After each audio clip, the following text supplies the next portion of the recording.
Good morning children. ఈరోజు ఫ్రాక్షన్స్కి సంబంధించి ఒక మంచి లెక్కను చేద్దాం. ఒక చేపల తొట్ట అంచు వరకు నింపితే 45 లీటర్ల నీరు పడుతుంది.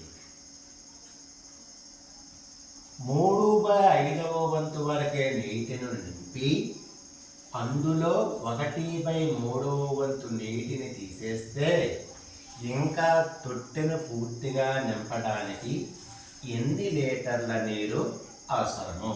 దానికి జవాబులు ఏ 47 లీటర్లు, బి 57 లీటర్లు, సి 27 లీటర్లు, డి 45 లీటర్లు.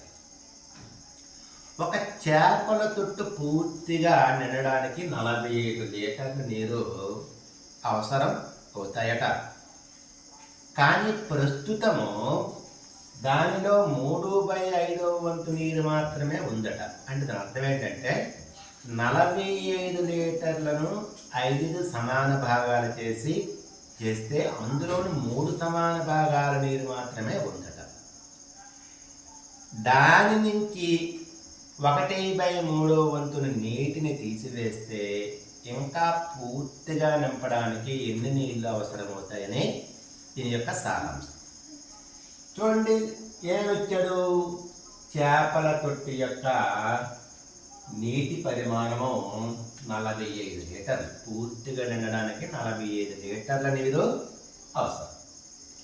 కానీ దానిలో ఎంతో భాగం నీరు ఉంది?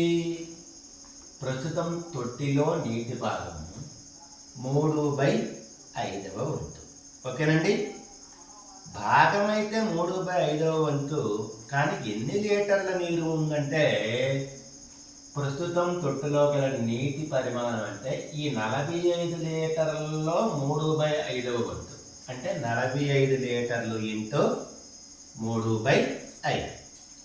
5 1 5, 5 9 45, 9 మూళ్ళు 27 లీటర్ల నీరు ఉంది. ప్రస్తుతానికైతే 27 లీటర్లు ఉంది. ఈ 27 లీటర్ల నీటి నుంచి 1/3వ వంతు నీటిని తీసేస్తే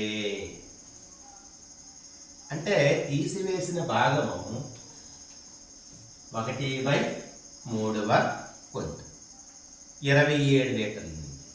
మరి ఎంత నీరు తీసివేశారు అంటే ప్రస్తుతంగా నీటి నుంచి తీసివేసిన నీళ్లు ఈక్వల్ టు ఈ 27 లీటర్లలో 1/3. సో 3 1 3, 3 9 27, 9 1 9 అంటే 9 లీటర్ల నీరు తీసివేస్తారు. యాక్చువల్గా 45 లీటర్ల నీరు పడుతుంది. కానీ ప్రస్తుతానికి 27 లీటర్ల నీరు ఉంది. దాని నుంచి 9 లీటర్ల నీరుని తీసేశారు. సో ఇంకా ఎన్ని నీళ్ళు ఉన్నాయి తొట్టిలో గల మిగిలిన నీళ్ళు అంటే ఈ 27 లీటర్ల నుంచి 9 లీటర్ల నీరు తీసివేస్తే 18 లీటర్ల నీరు మాత్రమే ఉంది. కానీ అది పూర్తిగా నిండడానికి మనకి ఎన్ని లీటర్ల పడుతుంది కావాలి? 45 లీటర్లు కావాలి. కానీ ప్రస్తుతం 18 లీటర్ల ఉంది. ఇంకా కావలసిన నీళ్ళు ఏంటంటే 45 లీటర్లు మైనస్ 18 లీటర్లు దట్ ఈక్వల్ టు 27 లీటర్లు. ఓకేనండి. ఆన్సర్ ఏమవుతుందంటే సి అవుతుందన్నమాట. Okay, thank you.